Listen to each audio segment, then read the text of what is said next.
Começa agora. Diário Econômico Original.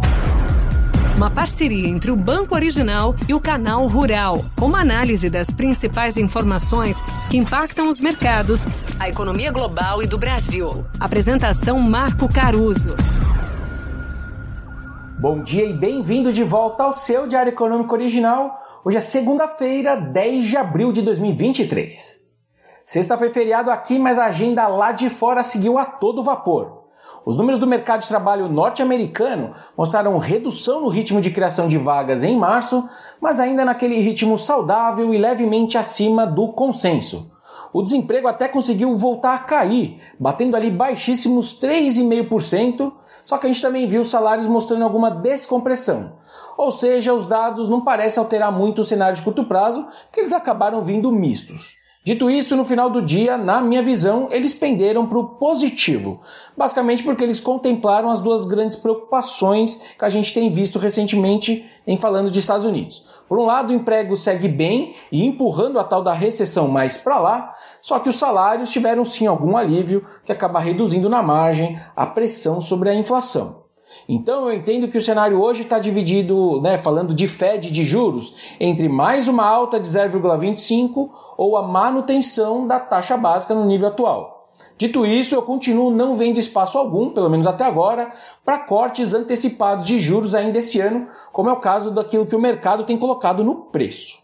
Para os próximos dias, depois então de uma semana relativamente calma, o foco vai voltar para a inflação também dos Estados Unidos e também referente a março. A inflação cheia lá vai continuar melhorando bem em termos anuais, deve afundar ali de 6% para um pouco mais de 5%. Aliás, essa melhora da inflação cheia é uma tendência que a gente está vendo globalmente. Dito isso, mais uma vez, os núcleos de inflação dos Estados Unidos devem ficar parados em 5,5% e 5,6%, ou seja, bem longe da meta do Fed. É nesse ambiente também que a ata da reunião do Fed, lá do dia 22 de março, vai ser divulgada agora na quarta-feira. Naquela ocasião, relembrando, o comitê foi unânime na decisão de levar os juros básicos para 5% ao ano. Só que também naquela ocasião eles suavizaram as suas sugestões sobre os passos futuros dos juros, dizendo que alguma política adicional poderia ser apropriada para a próxima decisão. Isso porque as tensões recentes no sistema bancário têm sim algum peso negativo sobre a economia e fazem parte do serviço do Fed em desacelerar o crédito e a atividade econômica. Juntando tudo, na minha visão, a gente está num momento macroeconômico relativamente perigoso lá fora. Embora a inflação nas principais economias esteja aliviando de fato, como eu comentei, os bancos centrais vão ter sim que manter as condições monetárias em níveis restritivos. E mesmo que as consequências dessa turbulência no setor bancário sejam contidas, a confiança das empresas e dos consumidores deve ter sofrido danos mais permanentes, o que deve restringir o crescimento global daqui para frente. E aí os riscos globais têm se multiplicado e se espalhado também porque os banqueiros centrais estão se debatendo à medida que eles estão atingindo os limites dos seus próprios poderes, É irônico, mas esse excesso de uso da política monetária, que na verdade a gente está vendo desde 2008, viu na crise europeia ali de 2010, 2011, 2012 e viu na Covid agora há pouco, acabou empurrando eles para esse corner, onde hoje eles não vão conseguir nem entregar a inflação na meta, e também correm riscos de instabilidades financeiras.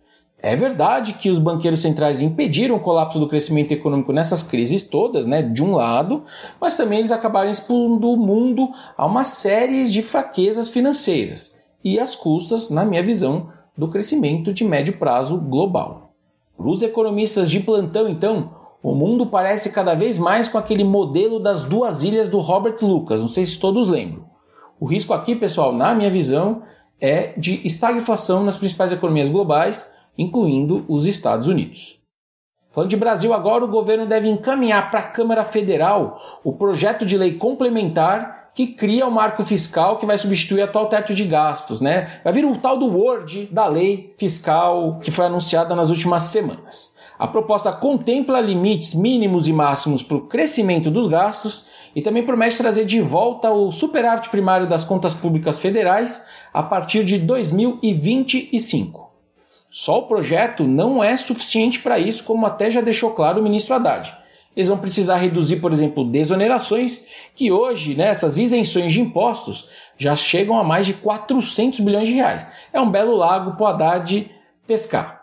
Outra crítica de que o marco fiscal é suficiente, o Haddad prometeu que vai atacar, entre aspas, aí nas palavras dele, mais para o final do ano, numa entrevista que ele deu agora, dia 7. Ele disse que vai propor, então, novas regras para alguns gastos obrigatórios.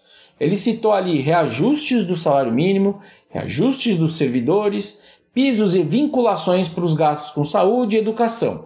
São aí alguns que devem entrar nessa discussão. Esses são outros belos vesperos do orçamento federal. Vamos ver. Para terminar então sobre a agenda, tem ainda o IPCA de março, que aqui no banco a gente espera uma alta de 0,77% no mês, mas com riscos de alta, né? Números piores do que isso, especialmente ali por conta da recomposição de impostos que a gente viu sobre a gasolina e o etanol. Fora isso, saem os últimos dados de atividade do IBGE referentes a janeiro, com serviços e vendas no varejo. O varejo está virtualmente parado desde o fim do terceiro tri do ano passado e deve manter tendência de estagnação nas vendas nessa leitura também. Já os serviços continuam, como a gente tem dito, né, o carro-chefe da atividade e devem crescer mais de 7% em termos anuais, janeiro contra janeiro. Por hoje é isso, bom dia, bons negócios e sorte sempre. Você ouviu Diário Econômico Original, uma parceria entre o Banco Original e o Canal Rural, com uma análise das principais informações que impactam os mercados, a economia global e do Brasil. De segunda a sexta, às 6 da manhã, no Spotify e YouTube.